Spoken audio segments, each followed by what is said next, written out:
Welcome back to another episode of Single Payer Radio. We broadcast our program from the historic Hayburn Building here in downtown Louisville. This show is a project of Kentuckians for Single Payer Health Care, and we're an affiliate of the Kentucky chapter of Physicians for a National program. We have this program because we believe that healthcare is a human right. We advocate for a national, not-for-profit, single-payer healthcare system. Everybody in, nobody out. And we want to thank again our listeners and everyone who chipped in a couple weeks ago during the Give for Good campaign. You keep our all-volunteer station on the air. Thanks so much. The views and opinions expressed on our show are those of the speakers and not the station. I'm Mark McKinley, a volunteer with the group. Single Payer Radio can be heard on WFMP 106.5 on Mondays at 2 p.m., Tuesdays at 7 a.m., and Wednesdays at 11 a.m. If you can't pick up our radio signal, you can live stream us at forwardradio.org. And if you miss a show or want to re-listen, you can do this at forwardradio.org and go to our archives page. As I said, WFMP is an all-volunteer station. If you missed the Give for Good Day, you can still donate anytime by going to forwardradio.org. There's a donate button. And as y'all know, the Department of Health and Human Services and the Centers for Medicare and Medicaid has announced the first 10 drugs covered under Medicare selected for price negotiation with Big Pharma. And this is going to save patients billions of dollars in out-of-pocket cost. Just think of patient and taxpayer savings for everybody under a single payer system. Let's do this. And listeners, this week's episode comes to you from our chairperson, Kay Tillow. Kay was interviewed as part of a panel on the radio program which is called To Heal DC. It's heard on Pacifica affiliate WPFW FM in Washington, D.C. We were given permission to rebroadcast the program from Joni Eisenberg. Joni is the host of the show and a decades-long friend of Kay's. If you'd like to learn more or listen to more of Joni's shows, you can go to WPFWFM.org. That's WPFWFM.org. We appreciate the permission to rebroadcast the show from Joni and the folks at WPFWFM, sharing this with our listeners here in Louisville, in the Louisville area and beyond, for Single Payer Radio. We are celebrating Medicare's 58th birthday, which was yesterday, and we're celebrating it by organizing to save Medicare. Medicare is under attack by privatization. We're going to be hearing from three amazing champions in this battle. I am really excited. Stay tuned for the entire hour. And I'm just going to start out by quoting Dr. King, Martin Luther King, of all the inequalities that exist, injustice in healthcare is the most shocking and inhumane. And we're going to hear how Medicare Advantage certainly is quite shocking and inhumane. We have three amazing guests. I'm going to briefly introduce them, and then we're going to hear each of them one by one share their story. We're first going to hear Kay Tillow, who, and I must share with the audience, I've known Kay for many, many decades. Since the 1970s, she is one of my lifetime sheroes. I knew her when she was a union organizer in Pittsburgh. She's a longtime advocate for healthcare for all, longtime union organizer. She is currently the president, I think it's president of Kentuckians for Single Payer. And she has a lot of wisdom and experience to share with us about Medicare Advantage. And she just held a Medicare birthday event yesterday in Kentucky. Next is another amazing champion. And again, we have to get some kind of drums to really acknowledge the champions that we are hearing today. Marianne Pizzatola, who is the president of New York City's Public Service Retirees and is also really a national champion. She's somewhat known in New York City, but she needs to be known widely across the country. She has been leading the campaign to stop the New York City mayor, Eric Adams, from mandating Medicare Advantage to all public service retirees. And it's been an amazing battle with many victories, which you're going to hear in a few moments. Our last but not least speaker is another champion that should be known nationwide. He led, or he would say he helped to lead, Vermont State Employees Association in a victorious campaign that I think just happened in May to halt the Republican governor's plan to mandate all Vermont public retirees into Medicare Advantage. So this is a very exciting and important show in store for you today. So we're going to start out with Kay Tillow. Welcome, Kay. Thanks, Joni. Happy to be here with all of you. Yes, and I'm thrilled. And we have to kind of go quickly through a lot of information. I know that you know, as I do, the importance of the history of Medicare and its relationship to civil rights. Medicare was established in, I think, 1965. And it's really part of over 100-year struggle to fight for universal health care. And someday soon we'll go deeper into it. But can you just briefly share what the history of Medicare is and its relationship to the struggle for equal rights? Well, Medicare was passed in 1965, largely as a result of the kind of upsurge in the country that was being produced by the civil rights movement that was happening at that time.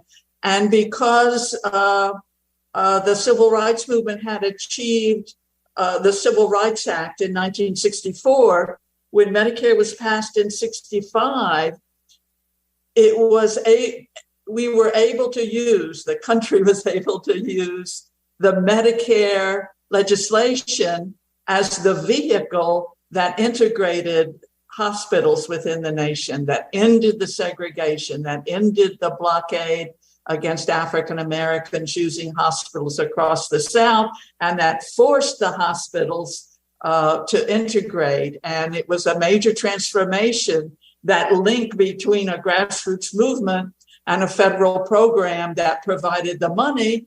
And the key was that it was determined that no hospital could get the money for Medicare unless they were certified as being in compliance with civil rights law. And that was the key. And, people across the country rose up to force and to investigate and to challenge those hospitals and to make it happen. So that's a long and a beautiful story, not complete yet because there are many problems with Medicare still. But that's one good thing that it did. Absolutely. And as we'll hear this hour and in future hours, what we're going to understand about Medicare privatization is really part of this full-on attack against our civil liberties that the civil rights movement and our ancestors fought hard to achieve over at least 50 years, if not 100 or more. And Kay, if you could just briefly, and I believe that Marianne and our other guest, Steve, will also explain, but just explain briefly to people what is Medicare Advantage and why is it such a disadvantage and threat to us? Well, it's anything but an advantage. It's a terrible curse upon a public healthcare system that has the potential to be the basis for a universal healthcare system, publicly funded and a national single payer, not-for-profit plan. And that's what we really need to do to solve all of this, to cover all of the people in a public plan that does not give anyone the right to make a profit off of our healthcare. But right now, what is happening is there are two branches of privatization occurring on our traditional Medicare. One is Medicare Advantage, and the other one is programs such as ACO REACH that are run out of the Center for Medicare and Medicaid Innovation, and through Democratic and Republican administrations, they are privatizing traditional Medicare without even giving people a choice. Of course, there is choice for some, but it's not really a choice in Medicare Advantage because the program is structured so that it's cheaper on a monthly basis for a person to buy a Medicare Advantage plan. And because millions and millions of our retirees are living on incomes where they have more months than they have money, they are forced into taking Medicare Advantage just to make ends meet and to be able to put food on the table.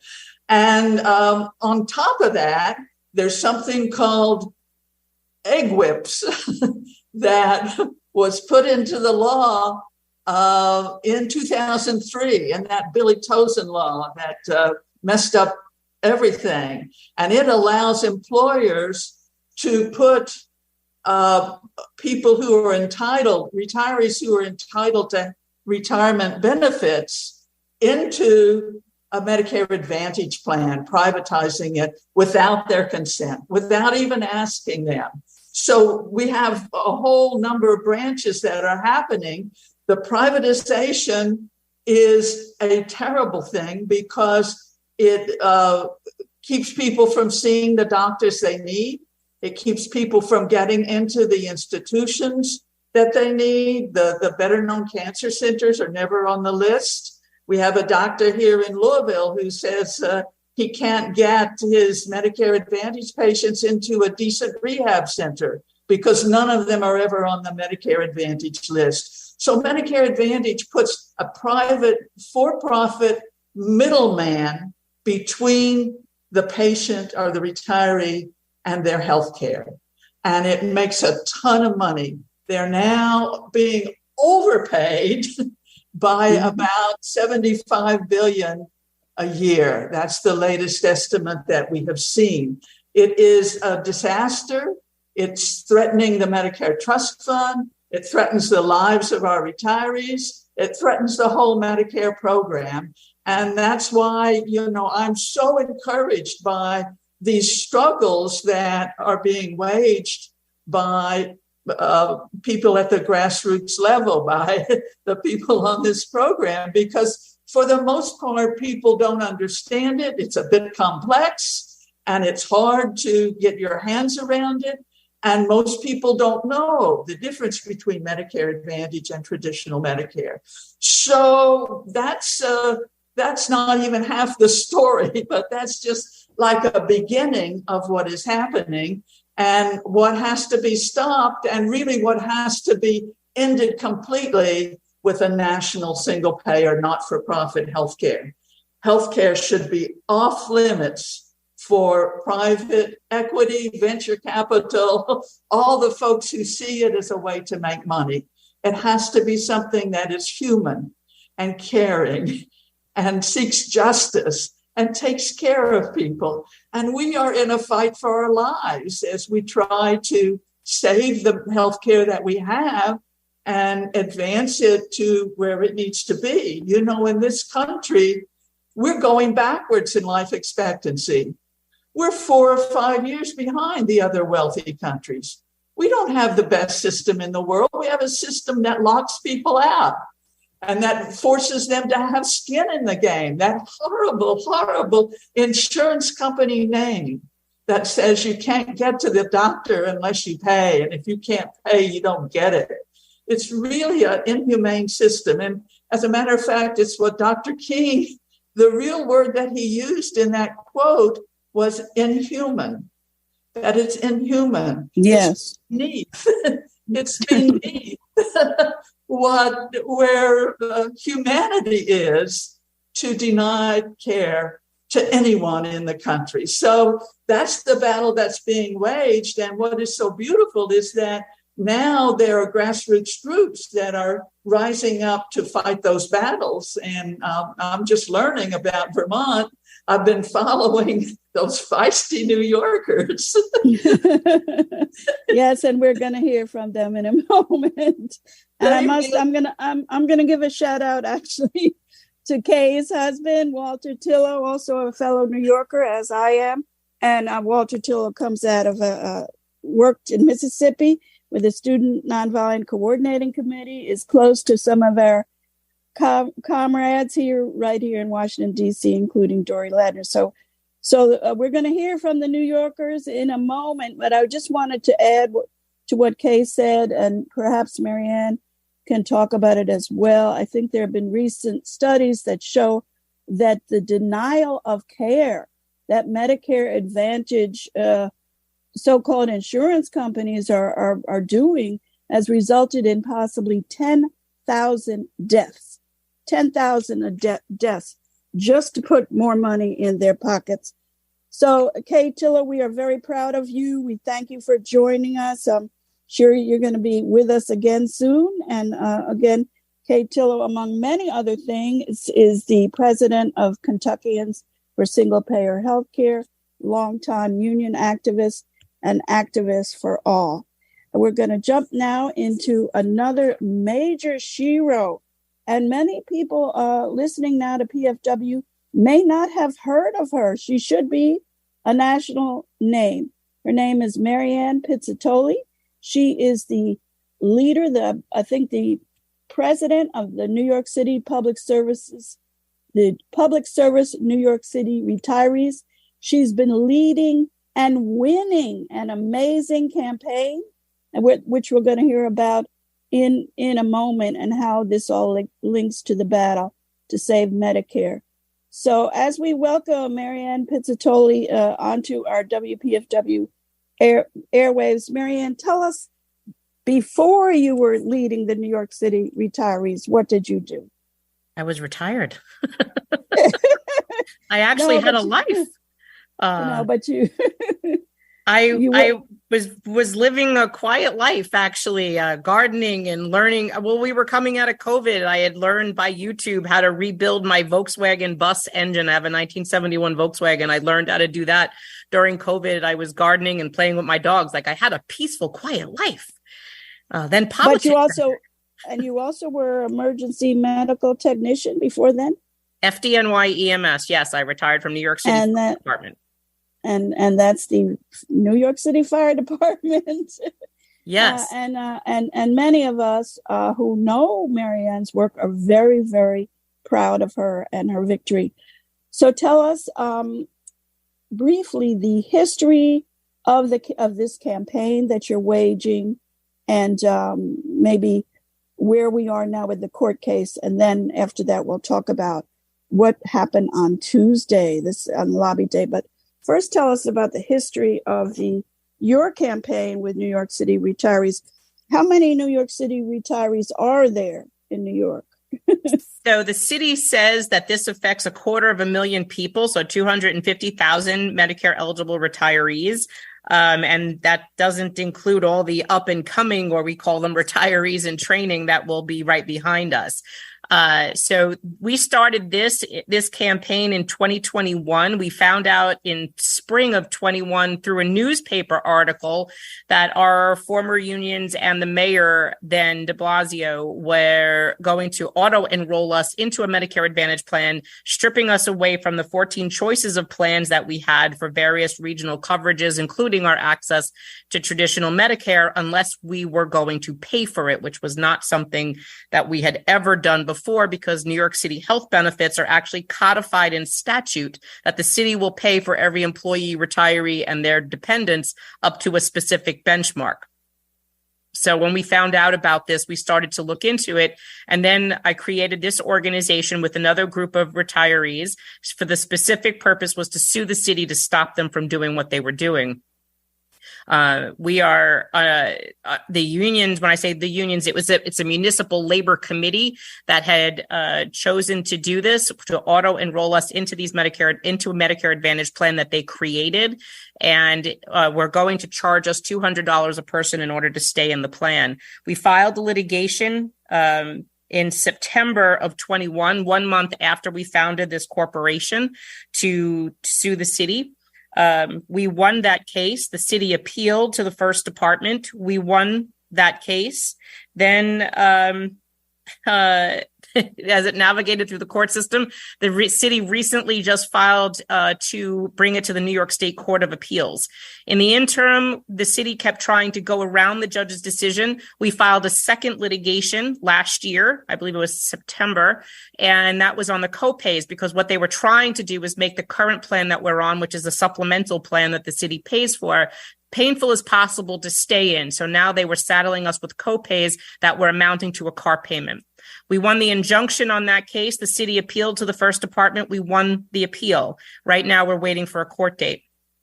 They then went around the judge's decision again, and they eliminated all of our healthcare plans, leaving only Medicare Advantage with a new vendor, Aetna, on the table, and we're planning to auto enroll us into the Aetna Medicare Advantage plan, stripping us of all access to any other choice of healthcare plan, including traditional Medicare. And we filed an injunction. We won the injunction July 7th.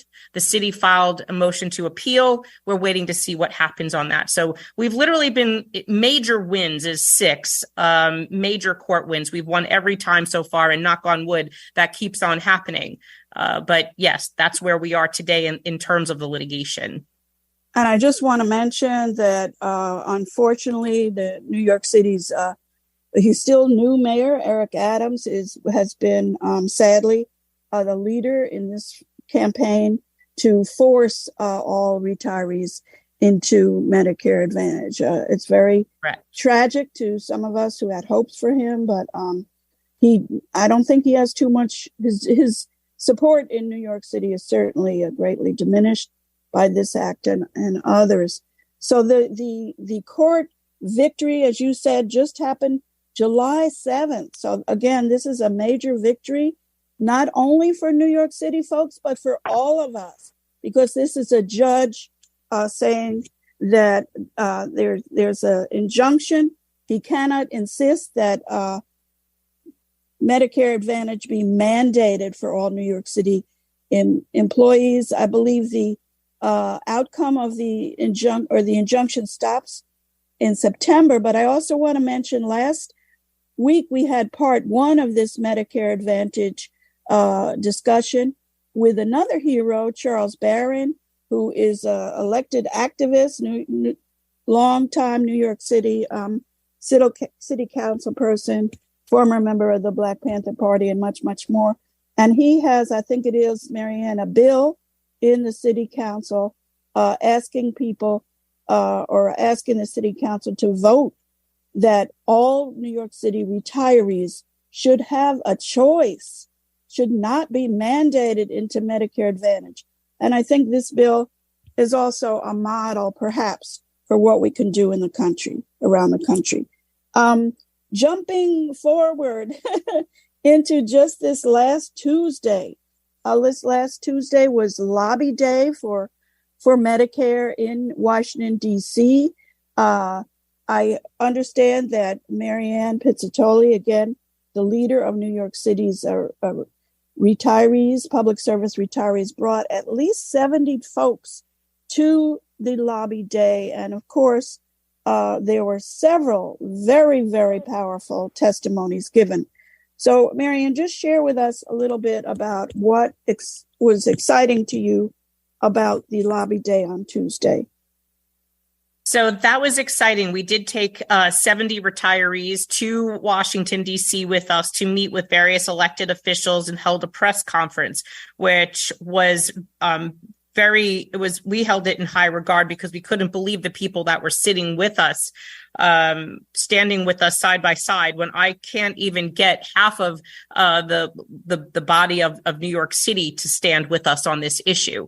But yes, it was a very powerful day with 70 retirees telling their stories about how we've been through this road for 2 years, how these plans are impacting us, how our doctors won't accept them, that the control is literally within the city and the municipal labor committee in regards to the construction of the prior authorizations that can be added and constantly added or re-added back into the plan, not something that we have to worry about now. They heard us, they understood what we were going through, and they said that they would work with us in trying to help make this better. Now we just need to get everybody else there to do that. And we do hope to go back again, and this time we want to bring retirees from all states to come back with us. Wow. Well, I'm going to ask you more about that in a moment, but I heard you this morning on our sister station in New York City, WBAI, at 7 a.m. this morning. And you had two very powerful people telling their tragic stories. Just, as you know, probably know, Marianne, or maybe you don't, even right here in Washington, D.C., people do not understand how dangerous, how hazardous to your health this Medicare Advantage plans are. They know in New York City now and perhaps in Vermont, but we really don't know enough about it, the grassroots people here in DC. So tell us I heard two people, tell us one or two of these tragic stories of Medicare Advantage. You got to hear from Megan Bent, who her father was one of the subjects of a Senator Blumenthal's hearing about a month and a half ago. He, like the senator, was auto-enrolled into a United Healthcare Medicare Advantage plan by the state of Connecticut. He was a physicist in this for the state, and they denied his prior authorization for treatment, and subsequently he passed. Jen Coffey is a former state representative. I just want to stop you for a moment, but as if people go back and listen to, and maybe we can have her on, and Marianne just said, and subsequently he passed, but it was a tragic, week by week and maybe year by year story. We could just say he passed, but he suffered tremendously. He did. By being denied a basic care, and his family suffered. His family still suffers. Yes, of course. And we hear and we know about police killings of young men and et cetera. We know that's tragic, but we are not hearing enough of these stories about how regular everyday people are being killed by greedy health insurance industry. So Correct. Tell us briefly about the second person we heard you shared on WBAI. The second person is Jen Coffey, who is a former state representative for New Hampshire, as well as an EMT like myself. And she was also denied prior authorization, in which she had to start to sell off things that she owns in order to finance her own care, because her United Healthcare Medicare Advantage plan is refusing to cover her care. She is dealing with complex regional pain syndrome and recovering from breast cancer. So these are the stories that people have to hear. We need to be able to educate our leaderships as well as our union leaders that this is not the type of plan that we should be forcing retirees on. There's got to be another way. And I think that needs to be the larger conversation. People's lives should not be put in these positions for corporate enrichment. And literally, when I was on another interview with a sister WBAI station, one of the persons was an attorney for a labor organization and said to me, well, you do realize that the management did tell us if we accepted by doing this to our retirees, we would get a raise. And I said, what did they do? And they said they took the raise. To me, that just leaves me speechless that a labor leader would do this. We need to be able to upright leadership that this is not the way to go. This is their future. And why that scares me is it tells me that labor today doesn't see themselves as retired, and they're willing to do whatever it takes to better themselves today. They're not looking for their futures. My generation prepared for our future. We need to make this better. Well, and we'll be continuing the story. Chuck and I come from a union family. We have a strong union background, and we cannot give up hope. As always, we have to organize. Yes, and we do.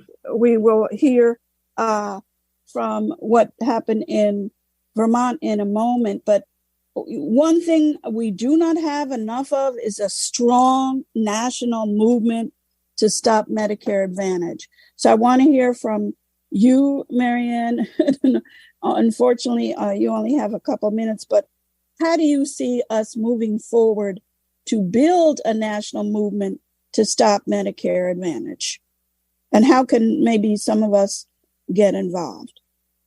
I think with our organization, nycretirees.org is our website, as well as Be a Hero, Social Security Works. We need to be able to all together organize this going forward. I think this is going to take a collaboration of retiree organizations and labor organizations standing together to understand why all of a sudden it became acceptable for labor to accept privatization of Medicare, which for decades we were told to never do, because exactly of the stories that you heard today. We need to be able to educate them that that is not the right path.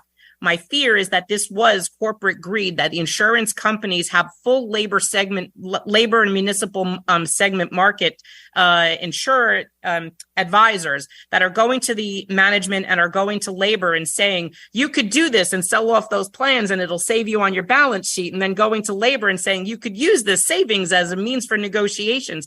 We have to be able to educate them as to the differences, that even though they're claiming that these plans are customized and made just for them, and they're not the same as the individual marketplace Medicare Advantage plans, they are the same beast. Lipstick on a pig is still a pig. We need to be able to teach them that and understand that why putting Medicare Advantage plans in place to cover your life is dangerous, and dangerous not just for your retirees, but dangerous for the nation and the Medicare trust. This is not where we need to be. Absolutely. And those are the words of Marianne Kutzatoli, a New York City leader of public service, New York City retirees who's won major victories, and hopefully soon the court will decide that the mayor, Eric Adams, cannot mandate all retirees into Medicare Advantage. And this can be another example for the rest of us in the country.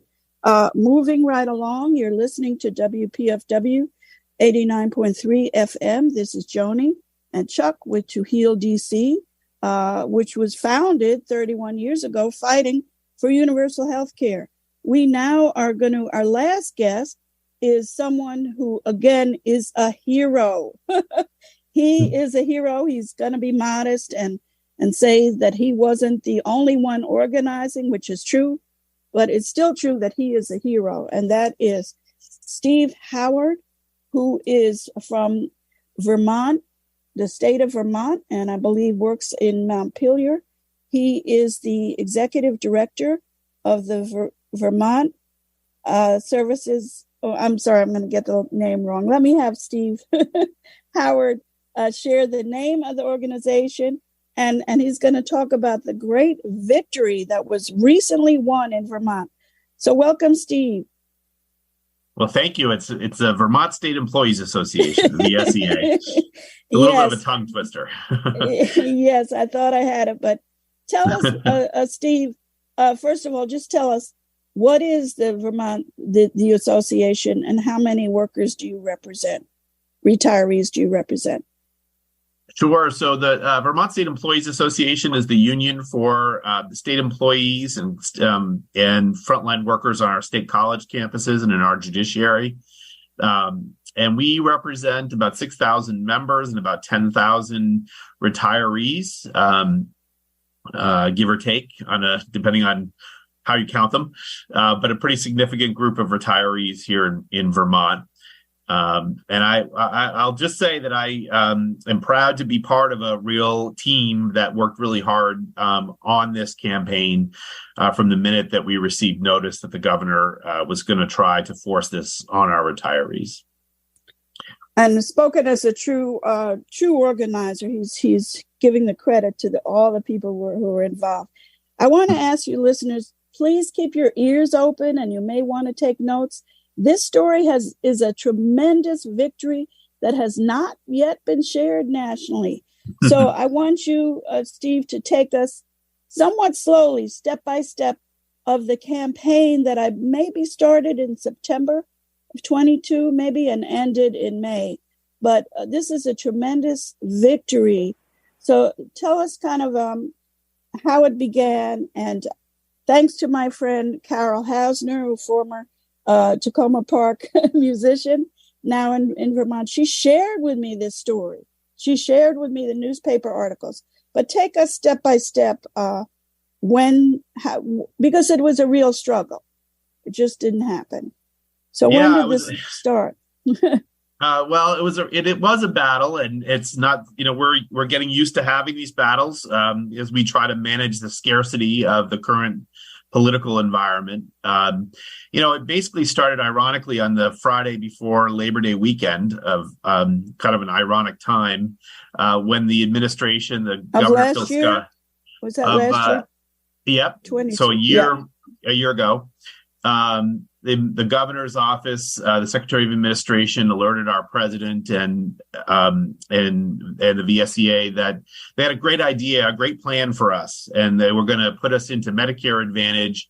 This was in September. They said, we're going to put you in this plan in January, so just a few months to go. So that was really the first notice that we had that they wanted to do this, and it instantly was met with sort of universal concern. Vermont state employees have one of the best healthcare plans probably in the country. It's been hard earned at the bargaining table.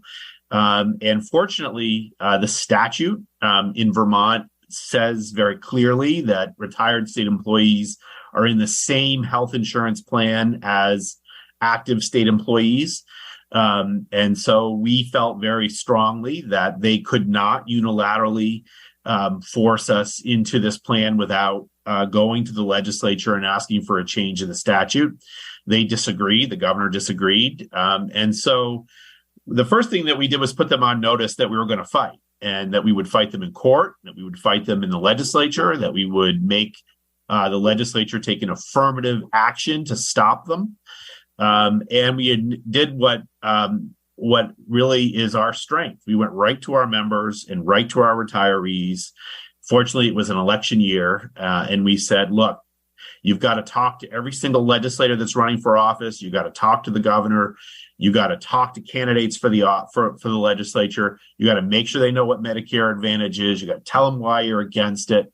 And you have to really make it a question of, are you for Medicare? Because if you're for Medicare Advantage, you're not for Medicare. And we all know that the reason that we're in this position, that the for-profit insurance companies, which are sucking the life out of the Medicare trust fund with these Medicare Advantage plans, know that they can't just say we want to privatize Medicare, that would not fly. And politicians know they would lose their seats if they said they wanted to privatize Medicare. So they're doing it slowly and quietly, and trying to confuse people about how they're doing it. So we had to immediately make that case that this was about supporting, you're either for Medicare or you're not. And you either support collective bargaining or you don't. But we really were able to energize people around that. And frankly, not just members of the bargaining unit. We had a lot of retired managers, former commissioners and secretaries and former governors who just did not want anything to do with this plan and joined with VSEA to fight the plan. Wow. And I read detail by detail each stage of your fight that led up to the victory. And I want to emphasize again, this was a Republican governor. So people may think, oh, Vermont is the land of Bernie Sanders and they had it was like a piece of cake probably for win this victory. But it wasn't. It was a struggle. No. And you did real organizing to make it happen. I'm sure you did not just send out emails. You actually talked to people. Yeah. Right? And so right, we did. And it was a Republican governor. So this is why what Steve Howard's organization has done with the help of many is a national lesson for all of us. But take us closer into the spring and up to the final victory in May, which really should be national news.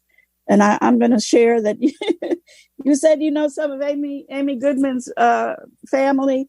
Amy Goodman should be promoting this on Democracy Now! But she may not even be aware of it.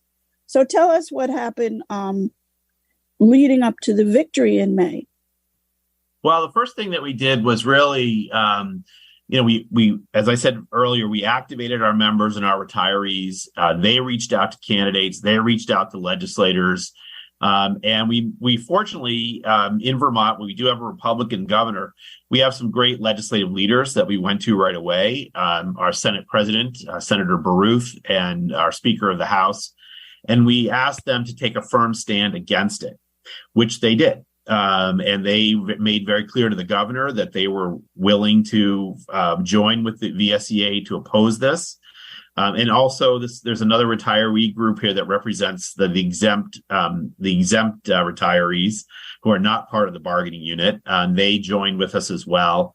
And so we introduced language in the state budget that basically says that the governor cannot unilaterally force retired state employees into any plan other than the current state employees' health insurance plan without the express agreement of the VSEA, of the exempt retirees organization, of the Vermont Troopers Association. So everybody has to agree if there's going to be any changes. It's not a choice individually. It would be a choice of the organization itself.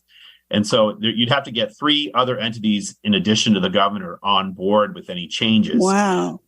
And that was a real fight. It was the last item to close in the Budget Conference Committee, which is always the last bill to pass in the legislative session. And it really was a credit to our members who quickly became educated on the issue, quickly activated, did the thing that not everybody's comfortable doing, which is to call a politician and say, hey, look, I'm against this, and I expect you to be against it too. So fortunately, the legislators, it is a Democratic supermajority with progressive legislators who joined. But I have to tell you, there were a number of Republican legislators who thought this was a bad idea. And I don't know, Governor Scott may regret these words, but when he was first running for governor, he said in criticizing the Democratic incumbent who he was running to replace, that a deal is a deal. And we hold him to that all the time when they try to renege on deals that they've made, commitments that they made. So there was a number of issues. A, these companies are corrupt and they're bankrupting the Medicare system. B, providers don't want anything to do with this. And C, you made a promise. You made a commitment to the people who led you through the pandemic, who are now currently leading Vermont out of a flood, and who show up day in and day out to lead this state when there is a crisis at hand. You cannot turn your back on them now. And in Vermont, that your word is your honor, and it still matters to people. If you make a commitment, we hold you to it. And that really did carry a lot of weight. The governor's governor, almost immediately, I think what happened in Vermont was that the finance and management folks who saw dollar signs and kept, promising $9 to $15 million that could be spent elsewhere. I think the finance and management department met the political department, and the political department decided this was a bad idea. That they had stepped on something that was exploding and it was only going to get worse. And so the governor backed off almost immediately. I mean, We expected him to make a big push for it, and he really didn't. I think he realized that the third rail of politics is Medicare. And when you can make it about Medicare and not just about this plan, and you can show the corporate greed, and you can say you made a promise and we're going to hold you to it, that is a message that really did work with Vermonters and work with the legislators. And this happened in May was there a particular date? Yeah, May of just past May, right? Absolutely. And again, this was a permanent, as much as anything is permanent. This wasn't just the governor backing away, but this was written into the budget and in a sense into the law that no one person, as you just described, can mandate Medicare Advantage. And just briefly, I think you all had union support in this effort. Is that correct? We did, yes. Our members were very committed to this, and we had just come through a big fight, taking on a group of millionaires that wanted to come after our retirement. So we were sort of just coming off a big victory on that fight, and we had really strong rank and file support in addition to the retirees, both in the bargaining unit and out of the bargaining unit, that unified to oppose it. So it was great. It was a great grassroots effort. People responded to the call and they took action. And, ultimately, you can have the best lobbyists in the world and they can help you strategize. You can have, the best PR campaign. But if your members and your retirees don't activate and take action, even if it's just to send an email, nothing the union staff does will work. And that's really the power. The power is it's the grassroots. Power of the people. And we're going to jump in a moment to everybody giving their final thoughts and their final suggestions. But I'm going to give you two shots at this, Steve, because you are really, and what you've done in Vermont is really heroic, and it needs to be nationally known. So what are your suggestions for moving forward with other states, or any comments about your victory? And then we'll ask you again in a moment as well. I think what we have to do is really, I think both Marianne and Kay said this. We have to educate. I'm not as concerned about educating union leadership and politicians at the top as I am about reaching out to people and saying they are trying to destroy your Medicare system. They're trying to destroy it.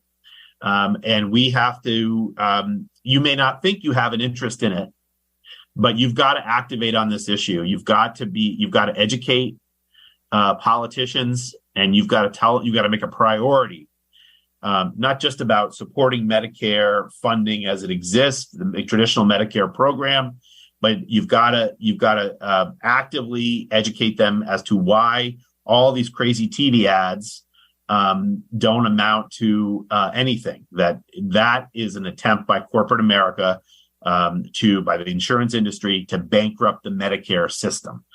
And I think that's something people don't necessarily understand. They think, I get a free gym membership and, I can get money or something. And I heard I get a pair of sneakers. Yeah, right. Exactly. And, it's a very cynical campaign to deceive people. Absolutely. We're going to give each of our wonderful speakers a minute. We have about 6 minutes left in the show. And I'm going to ask Chuck, as we talked about in the beginning of this show, that this Medicare is actually linked to a 100-year struggle for universal health care. It's linked to Dr. King, is linked to the struggle for civil rights and human rights. Chuck, is there any question you'd like to pose to our speakers for our next where we should be going. Yeah, I think I'd like to ask him a two-part question. One is, what is the most significant tactics you use in your fight, and how important is it for retirees to join the fight, not just union retirees, but retirees in general? How important is it to build that kind of coalition? And we're going to take that as the last question for each of our magnificent champions on the call. Let's start with Marianne Pizzatola from the New York City Retirees. How would you answer that question? As we build the movement, how important is it to organize all retirees? I think that's a great question. And I think my answer for that is we do have to get every retiree on Medicare or hopes to have Medicare involved on the same side, labor, not labor, union, not union. Because if Medicare goes away, it affects each and every one of us, currently retired and future retired. So I think maybe we change some of the way we're talking about this. This needs to now be pressure from every retiree on Medicare, pushing back on our electeds and helping us educate in our situation, maybe our municipality, that they're on the wrong side of this. And I'm totally impressed with what Steve was able to do with the Republican government. I have a Democratic and progressive government, and they're not even on my side. So yeah. I'm going to learn from Steve and Kay. Yes, and we all have to learn from each other. Again, Steve's victory is extremely important to be sharing. And I must say, we don't have much time, but here in Washington, D.C., where we are a colony, and I've heard rumors that it's going to try to be forced onto D.C., that all D.C. retirees will be forced onto Medicare Advantage. And if that happens, no matter what we do, the Congress will probably support that. So we have to fight. And I think is that Charles Barron jumping in. We have another champion who we heard last week. And I'm going to ask Kay, before we hear Charles Barron, your final words. But Kay, let's just jump in with Charles Barron, a hero in New York City, our hero, who we want to make sure DC folks know has been in the fight for many decades in New York City, in and out of the city council, former Black Panther. Charles Barron, have you heard the words about the importance of organizing as they're fighting to take us backwards in time, take away our right to Medicare? What are your advice? First of all, the real champions are the retirees. I've been at so many rallies with them. No matter what the weather is, how hot it is, or no matter what the situation, no matter what their health condition is, these retirees are the real champions of this cause. And it's good to have a victory. And state of Vermont, it's good to have a victory and getting our temporary restraining order. And we plan on going forward and winning in New York State, because we're not going to stop until we do win. We have to protect our retirees. And no doubt about it, there's some of them, as we said, this is a life and death issue. So how dare the Democratic Party and all these elected officials that claim to have all these values, but when it comes to saving and protecting the lives of our retirees, they want to put them on some inferior plan that can really cause death in our community. So I'm honored to be here with Mariana, a real champion, and going forth, we're going to see to it that New York follows suit. Absolutely. And Charles Barron, we're going to be talking in the future about the role that Black people played in fighting for Medicare. And it has a tremendous history linked to Dr. King, but not only Dr. King. People right here in Washington, D.C., linked to Howard University, much, much more. So we're gonna make sure you know that history has to be told, that these struggles cannot be separated. They're all linked. We have to fight for a world that respects the lives of all people. Thank you. Chuck, any final comments as we leave out? And we'll be real quick. I think it's important for the people, everybody, to know that the struggle is long, but victory will come. Absolutely. Victory will come when we are organized and when we share our strategies.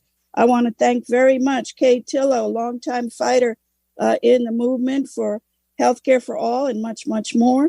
Mariana Pizzuttoli, a champion in New York with New York City retirees, public service retirees, and Steve Howard, who is won a victory in the state of Vermont, getting the Republican mayor to say that no, he cannot force everybody onto Medicare Advantage. These are tremendous victories.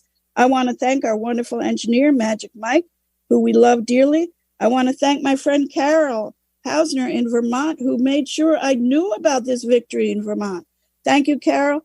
And I also want to give a shout out to my sister, Michelle Tingling Clemens, and her husband. Michelle and Rick are celebrating 40 years of marriage together. Rick is going to be 80, and Michelle was with me in the fight. Michelle from Harlem, now longtime DC resident, has a long time been in the fight for healthcare for all and much, much more. Thank you to everybody next tune in to us. You support us as we continue the struggle for healthcare for all, which is linked to just decent lives for all of us and not having these villains, these greedy companies getting billions of dollars just to take us off the planet.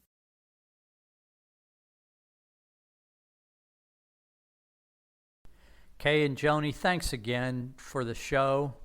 To learn more about Kentuckians for single-payer health care and how you might get involved, we have a website, kyhealthcare.org, kyhealthcare.org. You can email our chairperson, Kay Tillow, directly at nursenpo@aol.com. That's nursenpo@aol.com. The group meets twice a month. We meet by Zoom. And if you'd like to just sit in on a meeting to get an idea of the discussion, you can contact Kay. Kay will send you an invitation, and you can just click on.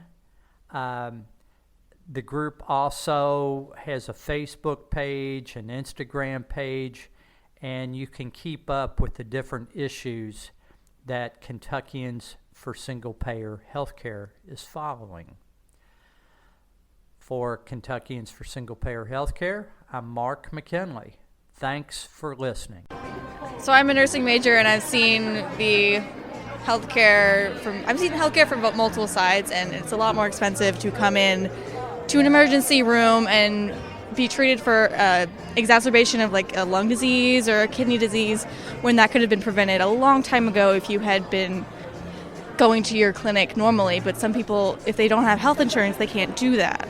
So it's really important to reach out and try to get basic forms of healthcare for people that may not be able to pursue it themselves. So you have to extend your reach.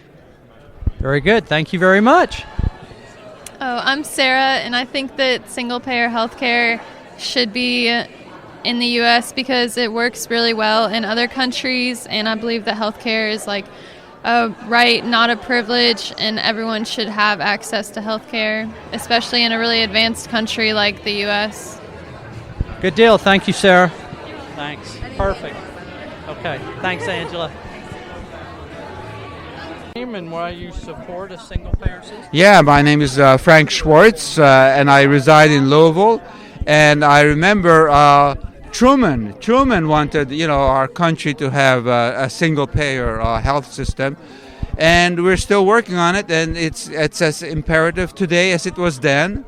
Matter of fact, it's more imperative. There's a lot of money in healthcare, but it's going to the wrong places. So yes, Frank Schwartz supports single-payer. Good deal. Thank you very much, Frank.